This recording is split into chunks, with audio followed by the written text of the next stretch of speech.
How are you all feeling this morning? Good. I'm excited because I'm actually going to speak from a passage that I've never spoken from before. And in sort of doing a bit of research and reading on this, it seems like it also gets a little bit of a negative rap, and I don't think this passage needs a negative rap. If you're here and you've not been here before, my name's Andy. Amy's not here this morning. She's with our youngest daughter who's, just not feeling the best. It's not COVID related. Don't stress. It's all good. But she's looking after her. But me and Ames have been here for 7 years and have enjoyed the process and the journey. And we're looking forward to what God's going to do in this next year ahead and the next coming years as well. If you're watching online and at home, we're so glad you're with us this morning. All our Bible verses are going to be up on screen, but I'm a little was hesitant in doing that because I actually want us to get our Bibles because I think it's part of the awakening process within us. So if you've got your Bibles this morning, or if you've got your electronic devices, I want you to get them out. I want you to turn to Acts chapter 20, verse 7. Acts chapter 20, verse 7. And what we're doing is we're beginning our awakening process because for the past 6 months, we have been well and truly asleep. COVID has put us to sleep, right? And maybe that's spiritually within us, maybe that's emotionally, maybe that's kind of like even physically, like with meeting up with people in community. We have fallen asleep. That's my perception anyway. Some of us maybe not so much. Maybe we've gone the other way, and that's awesome. But as someone that's just observing our church, we have definitely gone into hibernation, and it is time for us to start waking up. That might not necessarily mean everyone's here, and we all know that not everyone's here every Sunday. There's still got a lot of people watching, and there's still a lot of people that have got to be cautious and got to stay away, and we understand that. But it is time for us as a church to start waking up and starting to see what we're going to do in our community. So I want you to look at the person next to you and say, hey, it's time to awake. It's time to awake. Even at home, you've got to look at the person next to you and say, it's time to awake, all right? And they might literally be asleep because the people at home, you could still be in bed with an iPad, right, and a coffee. Did anyone ever do that during this whole period? Come on, don't lie. Thank you, Fabs. Fabs was honest. And Fabs was like here every single Sunday, by the way, and he still did that, right? Some of us did that. We were in there. So just give them a nudge and wake them up and tell them to get on board. What we're going to do is do something a little differently that I don't always do. I actually want to read the whole passage this morning and then I want to speak. Is that cool? So I want to read the whole passage this morning and then I want to speak. And the passage goes like this. It's in Acts chapter 20, verse 7. We're focusing on a guy named Paul, who was previously called Saul, who hated the church. He hated Jesus. He hated the mention of Jesus. He hated what it was doing to his own tradition, right? It had nothing to do with truth. It had everything to do with tradition. And so Saul was unhappy with this disturbance. He thought that he was doing the right thing by going and persecuting and locking up and even in some regards being the means of seeing some Christians killed. He thought he was doing the right thing by getting rid of those people, right? And so he decided that he was going to go to Damascus. He got his letter and he was going to go and persecute more Christians. And as he did that, Jesus met him on the road to Damascus. Do you remember last week we talked about the Emmaus Road? Yes, we talked about the fact that the Emmaus Road, we would see two disciples who had just been through the process of seeing Jesus die on the cross and heard rumors and murmurs of Jesus rising again. And Jesus met with them on the road. Jesus met with Saul on the road. And now Saul, who has become Paul, is preaching and teaching. And when we get to Acts chapter 20, what we have to understand is not every single chapter is like the next day, okay? We are talking many years after the Damascus experience, and probably coming to the end of Paul's ministry is where we pick up this story. Cool? Okay, that was a long kind of rant. All right. On the first day of the week, we came together to break bread. Now I'm going to read the whole thing. I do want to explain as we go, but I'm going to read the whole thing. Paul spoke to the people and, because he intended to leave the next day, kept on talking until midnight, right? There were many lamps in the upstairs room where we were meeting. So this is Luke writing on behalf of Paul. Seated in a window was a young man named Eutychus. Everyone say Eutychus. Who was sinking into a deep sleep. Has anyone Does anyone remember this story? It's not one that gets preached often, right? He was falling into a deep, or sinking into a deep sleep as Paul talked on and on. Do you get this kind of feeling that Luke's a little bit over Paul talking as well? He's just like, man, this guy did not stop talking, right? When he was sound asleep, he fell to the ground from the third story and was picked up dead.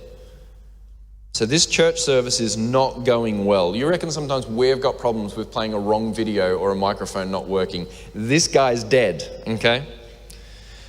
Paul went down. This is why I know Paul's a better Christian and preacher than I am, because he stopped preaching to go and tend to the dead man. If you drop dead, I'm going to finish my point, all right? He went down, threw himself on the young man and put his arms around him. That's not true. You know that's not true. Don't be alarmed, he said. He's alive. Then he went upstairs again and broke bread and ate. After talking until daylight, so Paul didn't stop talking, right? He left. The people took the young man Eutychus home alive and were greatly comforted.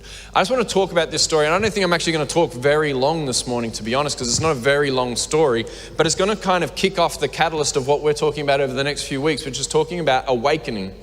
And what I want to talk about is before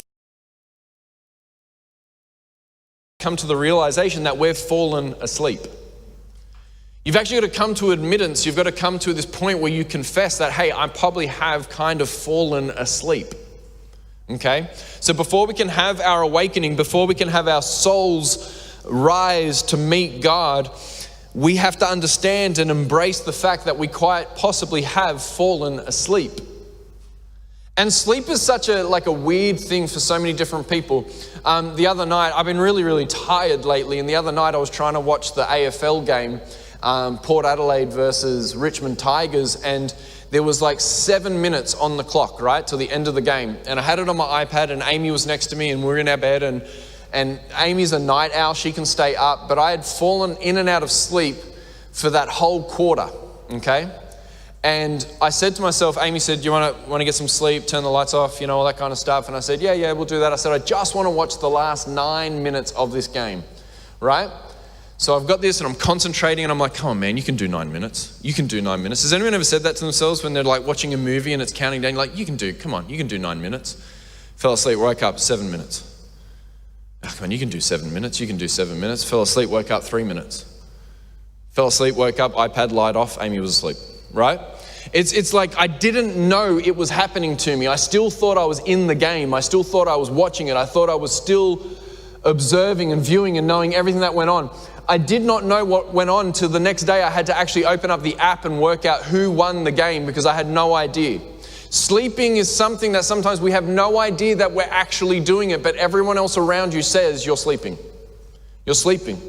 You're not with us at the moment. And so I want to run through this passage at the moment because before we can be awakened, we've got to understand that we might be asleep.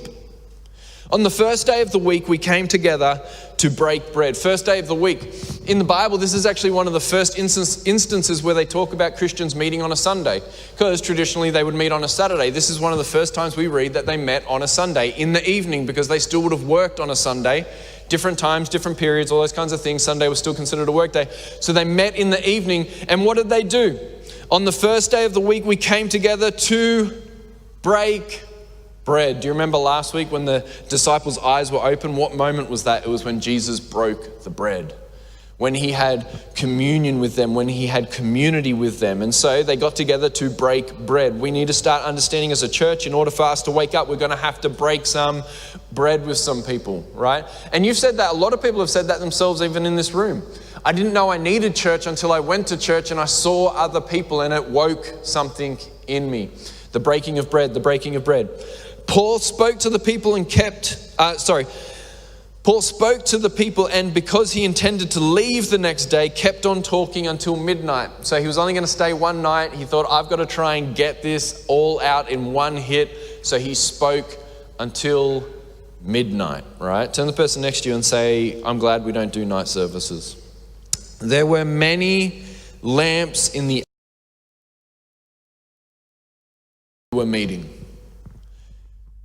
Every time I hear this message, sort of the main point of the message, which is kind of going to be a bit of my point as well, but I don't think it's the absolute point of this.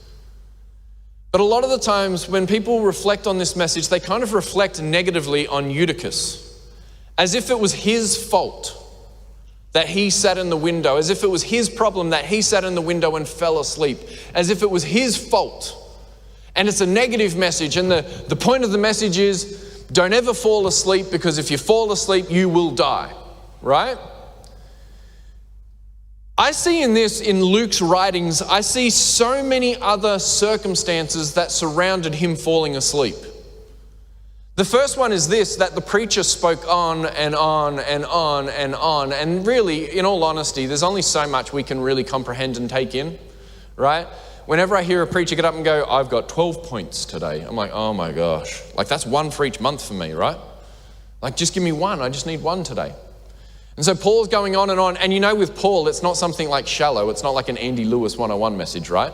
It's like deep theology. It's like all this kind of old law versus new law, and putting to death this, and Abraham being the seed and the rock for all the next generations.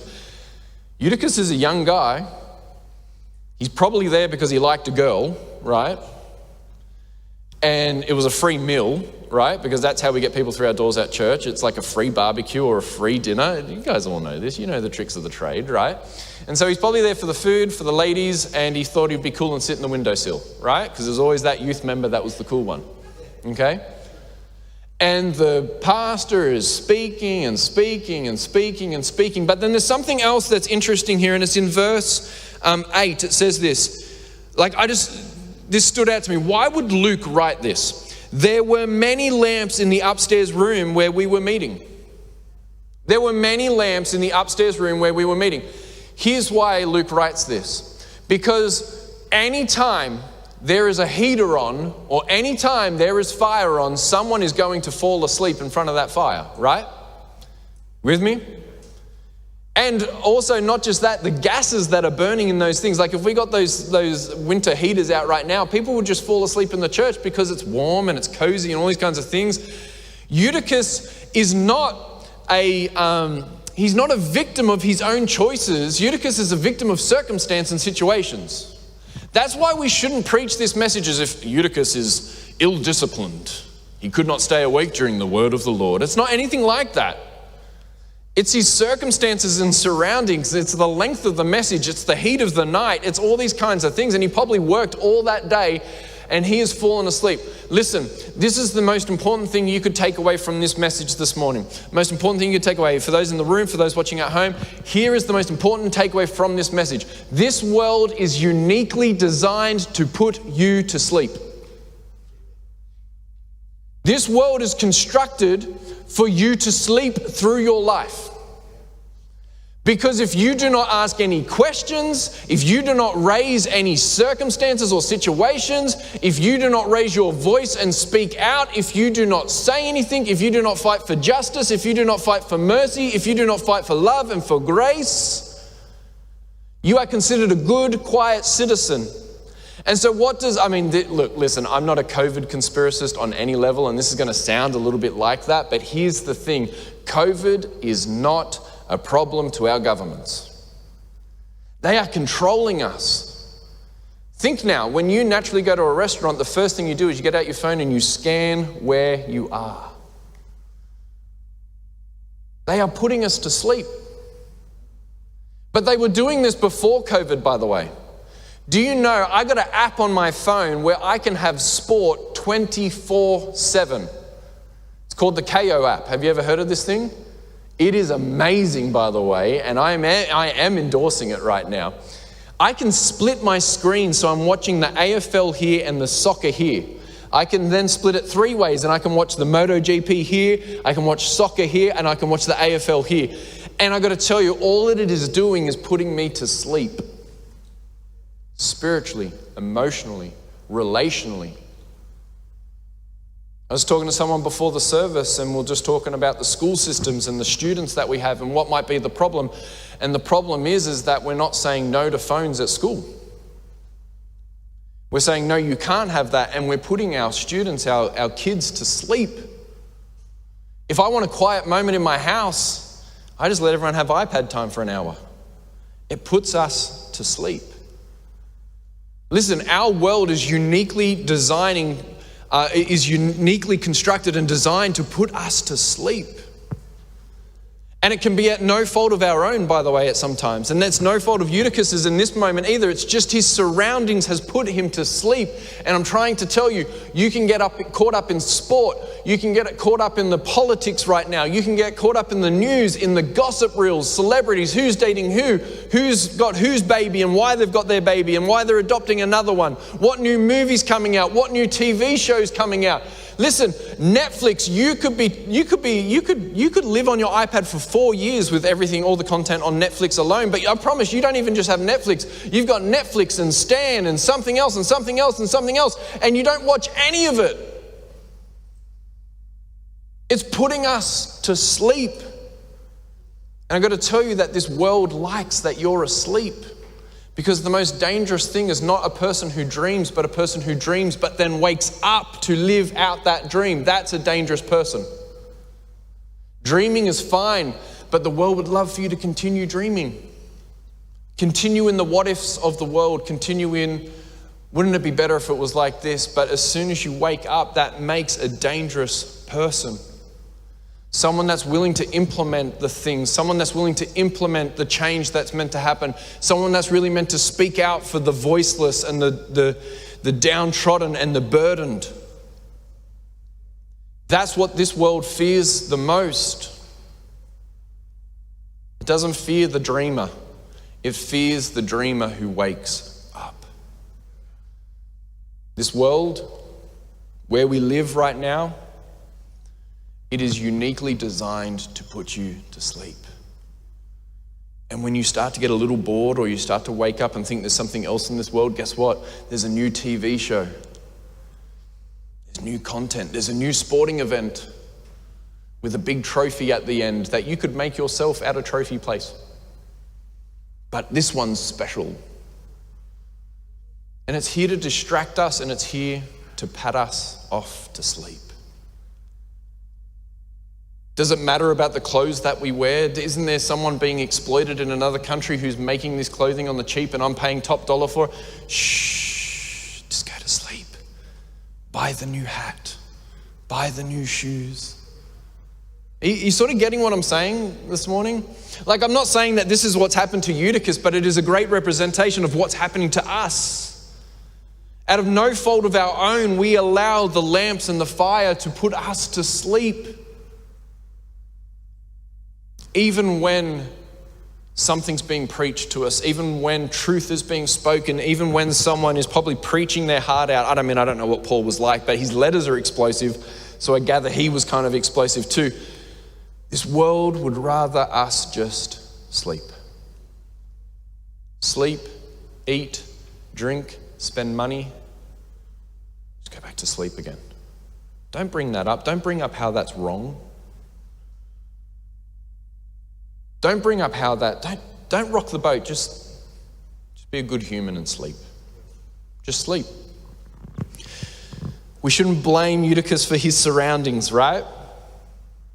And I don't think we should blame those that are around us for maybe falling asleep at the moment. This world is designed for us to fall asleep. And COVID has been the best disguise in making us fall asleep. And just keeping quiet. You can't do anything anyway, so why do something? Listen, I bought into that lie. Absolutely, what can I do? There's not much I can do anyway, so I'm gonna, watch another Netflix show. Or I'm gonna read a book I wanna read, or do you get what I'm saying? We're distracting ourselves, we're falling asleep. And I don't think we can blame each other. And you could probably look around the room right now and you could probably look who's not here, or you could probably, even at home, think of people that are just choosing not to wake up and not to come. And we could so easily sit there and blame them, or we could so easily sit there and say, you know what, you got to wake up and you got to change yourself and you got to do something, you got to do this, but you got to understand that it might not even be uniquely their fault. It could be just the world that we're living in that's creating that bubble for them. But here's what I want to say to us this morning, right? Falling asleep is not always our choice, but the outcome can be worse than what we imagined. Falling to sleep may not be our choice. It might not be something that we decided to happen. It might not be something that we decided to do. But the outcome of it might be something worse than we ever imagined. And I believe for Eutychus, closing his eyes for 5 minutes never meant for him a 3-story fall to death. And this is not, again, I'm not that guy that's trying to build fear into us and to say, oh, don't ever fall asleep. I'm not saying that at all. I'm just simply saying that if we're not careful, if we're not diligent and disciplined, if we don't fight for what we've learned and what we know is right, if we don't put into action what we're being taught and what's placed on our hearts, right, there is the danger that we might fall asleep. And although sleeping is not inherently bad, it's not a huge problem all the time. If we sleep for too long, we might find ourselves in a place we never wanted to be in. We might find ourselves in a place that we could never come back from. You see, Eutychus, right, seated in a window was a young man named Eutychus, verse 9, who was sinking into a deep sleep. The Greek, it's been written in Greek, right? Sinking into a deep sleep. That word sinking into a deep sleep is the same word we use for hypnotize. Being hypnotized. Listen, we're being hypnotized and we're being groomed and we're being developed to do exactly what this world is programming us to do. And there's an alternative to that. There's a freedom to that. And the freedom and the alternative is found in the Bible. And it's found through the life of Jesus and the teachings of Jesus and the actions of Jesus. That we can experience freedom because it is the truth, as Jesus said, that will set us free. Do you feel yourself being hypnotized and maybe automatically doing things that you don't naturally want to do? It's what this world is constructed to do. He was sinking into a deep sleep as Paul talked on and on. He was sound asleep and he fell to the ground from the 3rd story and was picked up dead. Paul went down, threw himself on the young man and put his arms around him. Don't be alarmed, he said. He's alive. Now, I like the NIV version of that. I like the way that, they've sort of translated that, but the New King James says something a little bit more poetic than that, right? So it says, don't be alarmed or don't be shocked or whatever. And then Paul says, his life is still in him. His life is still in him. There is life in him.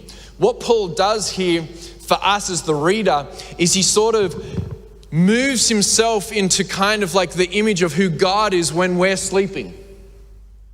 Into the position of how we should view God in these kind of circumstances. When someone has fallen asleep around us, when someone has fell from the window and we believe from what our eyes tell us that they are dead, that they are gone, that there is no more life.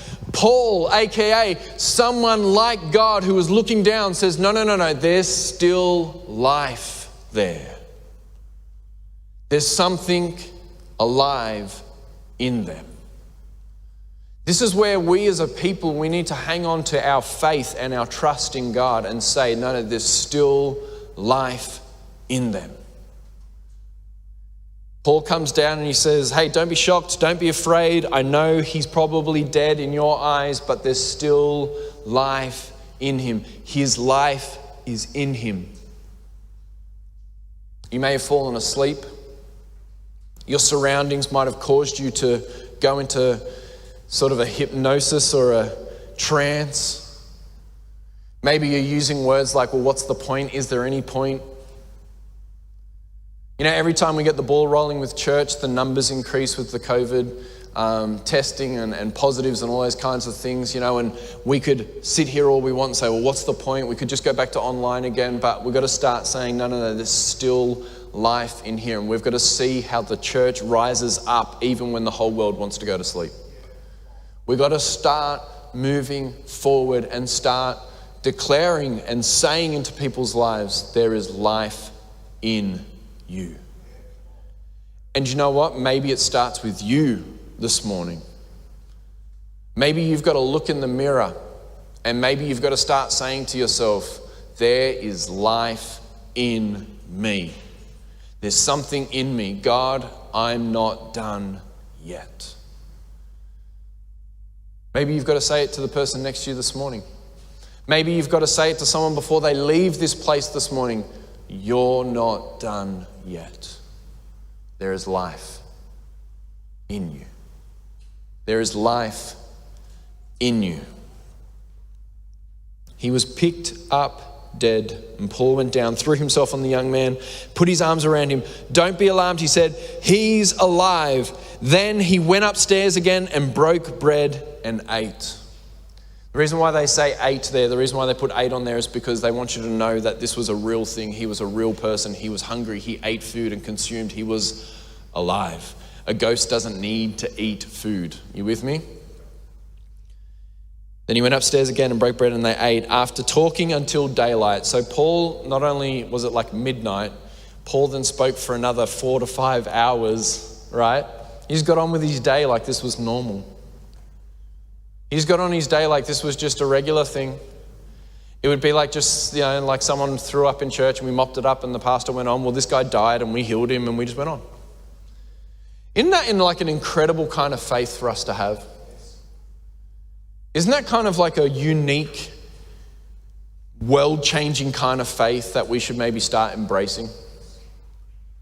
One that says, hey, we'll heal this dilemma and then we'll just get on and keep speaking. And I think for some of us, we've got to get back to that kind of fire within us that says, hey, you know what? My God can do anything. He can do anything. So after talking until daylight, he left. Paul just left. The people took the young man home alive and were greatly comforted. I like that last line. They took the young man home and they were greatly comforted. You know, the benefit wasn't just for Eutychus, who died and rose again. It wasn't just for Eutychus, who lost his life because he fell asleep, probably from no fault of his own, right? Maybe a stupid sitting position, but in the end, I would presume that room was packed and there was not many spaces. Like, let's not call this young guy unwise or stupid or ill-disciplined, because there was a hunger there to hear God's word. So much so that he was willing to sit in the windowsill, right? How many of us sort of go, it's too hard to register for church online. It's too hard to sign in, right? They're not even our rules. They're the rules that everyone has to live by at the moment. But how hard and how easy do we give up when there's the opportunity for God's word? What happens if this was deeper? What would your choices be then? What happens if we were told that we were never allowed to open up God's word ever again? What happens to the church? Do we just go, oh, okay, we'll just close the Bible and think happy thoughts? Hope everyone's doing okay. No, I think the history of the church says that we still move forward because this truth is important to us. And there's values and there's life-giving principles in here that my family and my kids need to know, and so we will keep teaching it, right? Maybe COVID's practice for something bigger that's on the horizon. I don't want to be that guy, by the way, either. I don't want to be the guy that's like, doom and gloom. But maybe we need to start realizing that our faith is actually bigger than our lives and our comforts and our wants. So let's applaud Eutychus for sitting in the windowsill to hear the truth, right? Let's start celebrating that instead of preaching, don't sit in the windowsill because you could die, right?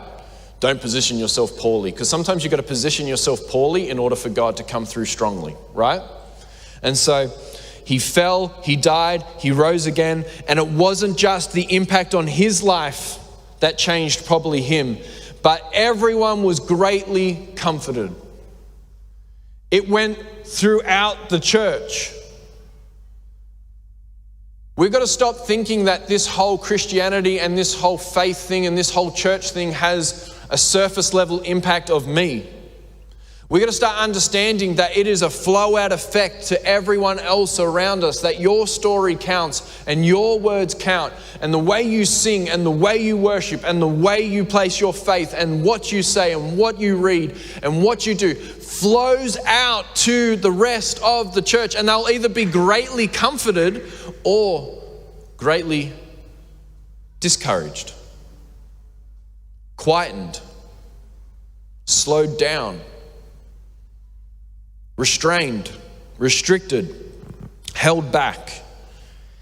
Maybe because of our choices, we might be in part of the process of the hypnosis sleep that is going on in our culture right now, because we've tried to restrain so much. I think we've got to fling this open, and we've got to start waking up.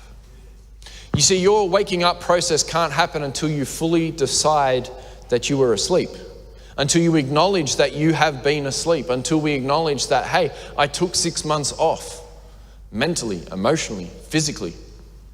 Until we acknowledge that we are living in structures and in a society that wants you to sleep because it's easier for them.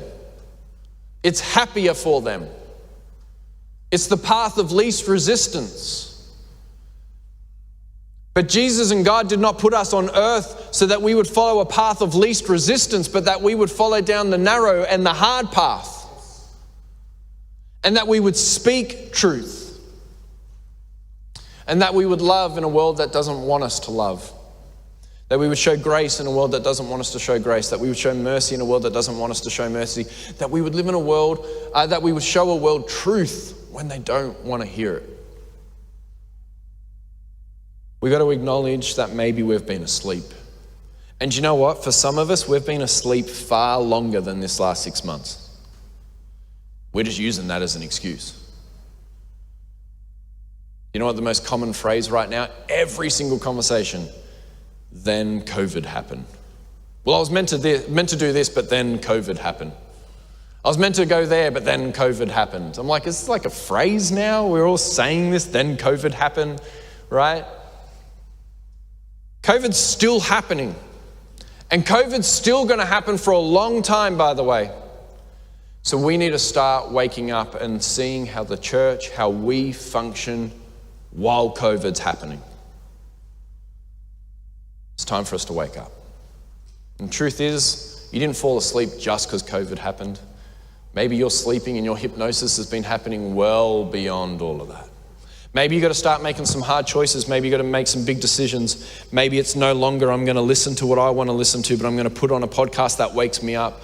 Maybe it's I'm not going to read what I want to read anymore, but I'm going to read the Bible because the Bible wakes me up. I'm going to discipline myself to do that, right? Maybe it's I'm going to not watch that TV show. I'm actually going to forego that TV show and I'm going to spend more time reading to my kids God's word. Or whatever it is, you know what it is that's got to wake you up. I can't sit here and determine that for you. But the truth is, until you acknowledge that you've been asleep, you will not know that you're waking up. You will not be able to wake up. So this morning is acknowledgement. We are falling asleep. For some of us, the acknowledgement's even bigger than that. We are asleep. For some of us, the acknowledgement's even bigger than that. I've been asleep for a long, long time. And just because we like something doesn't necessarily mean that it's good for us. See, I hear that constantly as well. Well, Zoom's good for us. Zoom's good for us. Like, it's better for me. It's better for me. It's better for me. Christianity's not about you. Never has been. As much as we want to preach that you're the apple of God's eye, you're not the apple of God's eye. God is the apple of God's eye. It's His glory that counts. He does all things unto His own glory, right? So it's not about your comfort and your happiness and your liking and your this. It's about what God is calling us to and what God needs us to do and what He needs us to do in this room. I'm not talking about church globally. I'm talking about New Heart. I'm talking about people in this room right now, maybe people that are watching at home. It's time for us to wake up because we've been asleep for far too long. We've been asleep for far too long. You got to decide to do that. You got to decide to do that.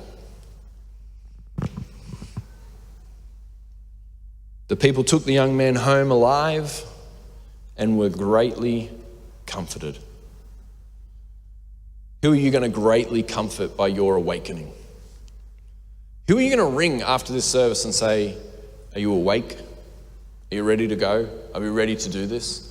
Some of us have been talking about starting open house, but we just never do it.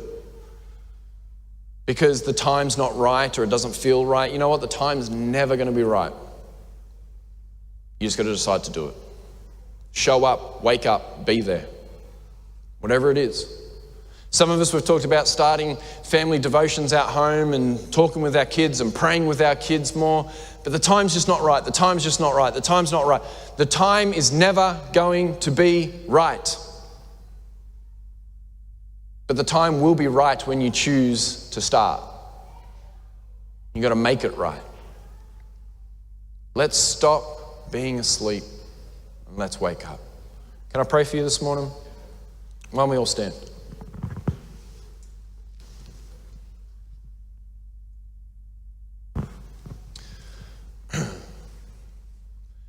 Like that message is just as much for me, by the way, as anyone else. Like I feel like I could use COVID for an excuse for anything right now.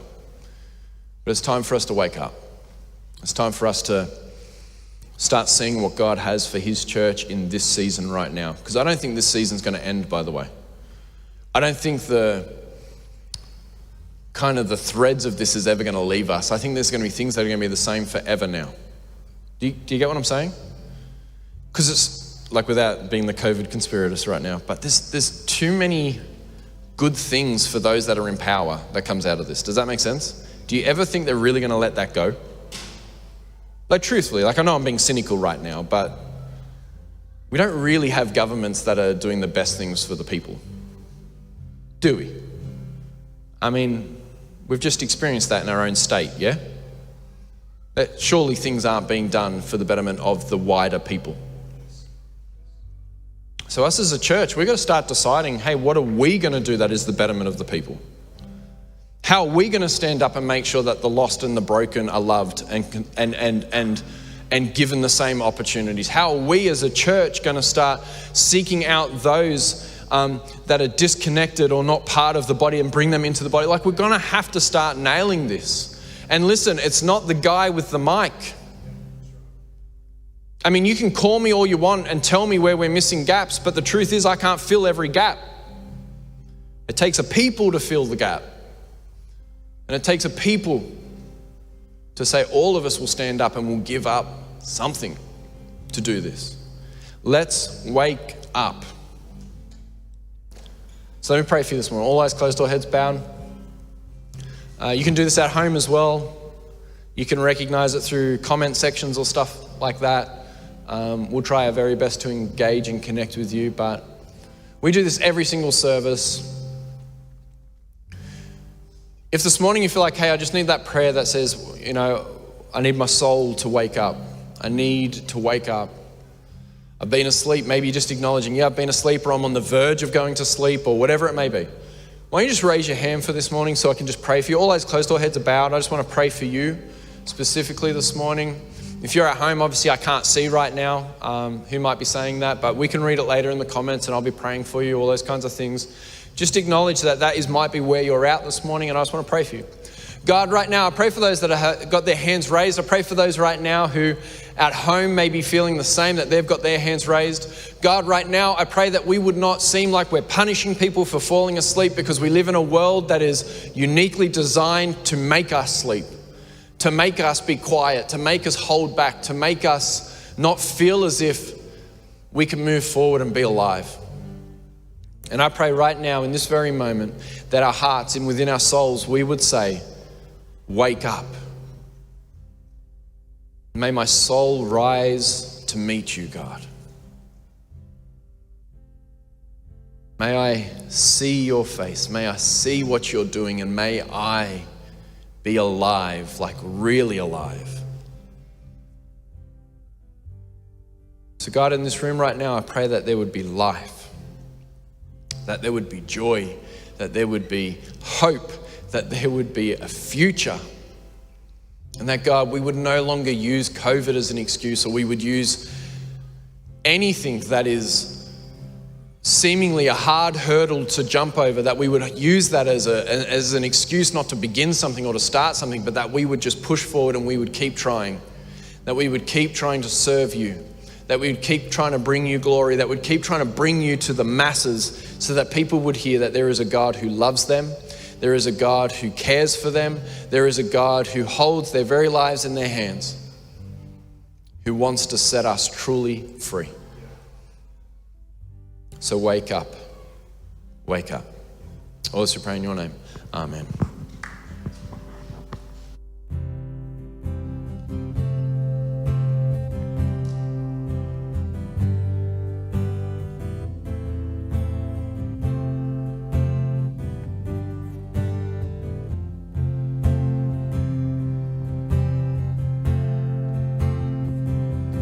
Bless the Lord, oh my soul, oh my soul.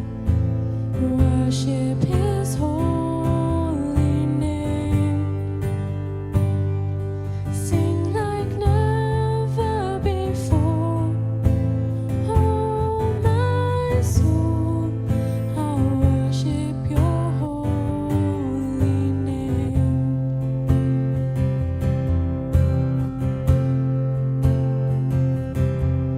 The sun comes up, it's a new day dawning. It's time to sing Your song again. Whatever may pass and whatever lies before me, let me be singing when the evening comes.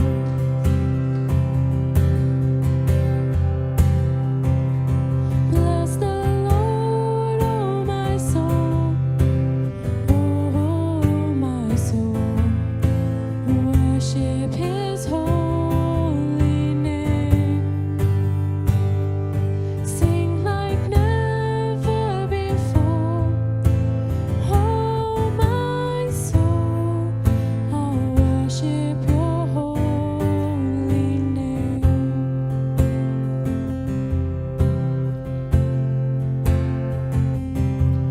You're rich in love and You're slow to anger. Your name is great and Your heart is kind. For all Your goodness, I will keep on singing. 10,000 reasons for my heart to find. Bless the Lord, oh my soul, oh my soul. Worship His holy name. Sing like never before. Oh my soul, I worship Your holy name.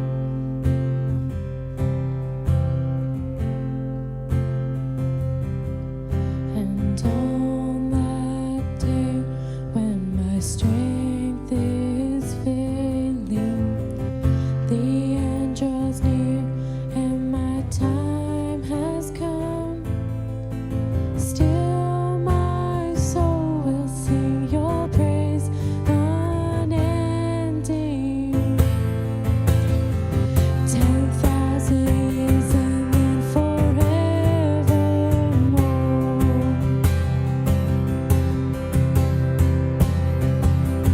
Bless the Lord, oh my soul, oh my soul. Worship His holy name. Sing like never before. Oh my soul, I worship Your holy name.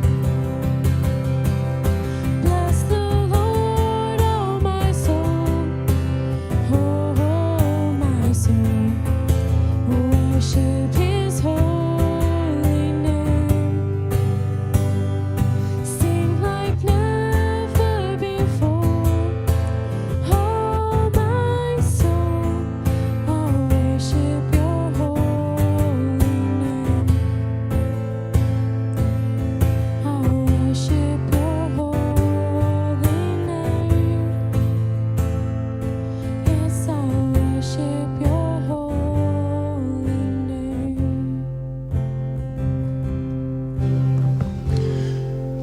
It's been so good to have everyone here this morning. I'm going to pray for us right now just to close. God, we thank you so much that, God, our souls will worship you for 10,000 years and then forevermore. And God, I just ask that you would, right now in this moment, allow us to see your face. Allow us to view your purpose for our lives and give us strength to not walk away from this place with just a moment, but to walk away from this place with a movement that says, I'm going to go and change someone's world. I'm going to change my family's lives. I'm going to change my friends. I'm going to change this system that wants us to sleep. I'm going to shift it. I'm going to bring truth and love and grace with your help. God, I ask right now that you would empower every person in this room. Empower us to love like Jesus, to live like Jesus, and to lead like Jesus. Always pray in your name. Amen. Been good to be here this morning. Gather everyone online's hitting a like button, or maybe not. Maybe they're hitting the sad face. I don't know. Do your thing. Guys, we want to thank you for being here. We're here again next week, 10 a.m. Stick around, talk with each other. I know we're not meant to mingle, but it's okay. We will be okay. Just do your thing. God bless, guys. Have an awesome week. We'll see you here next week. God bless.